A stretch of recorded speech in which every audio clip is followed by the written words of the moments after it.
യെശയ്യായുടെ പുസ്തകം 15-ാം അധ്യായം. മോവാബിനെതിരെ.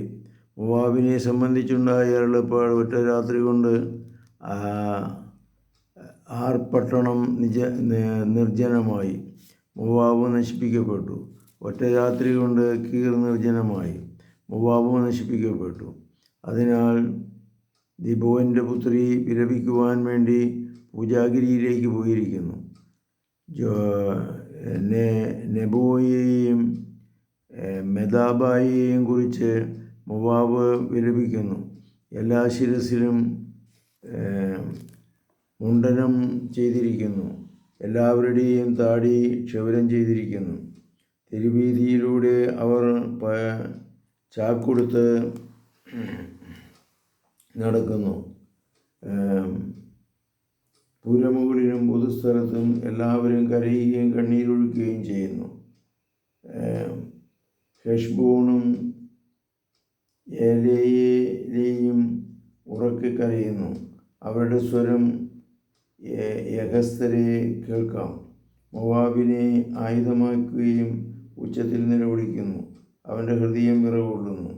എൻ്റെ ഹൃദയം മോവാബിനു വേണ്ടി നിലവിളിക്കുന്നു.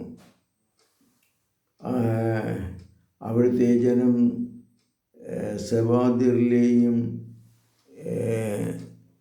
എഗ്ലാനിലെയും പലായനം ചെയ്യുന്നു.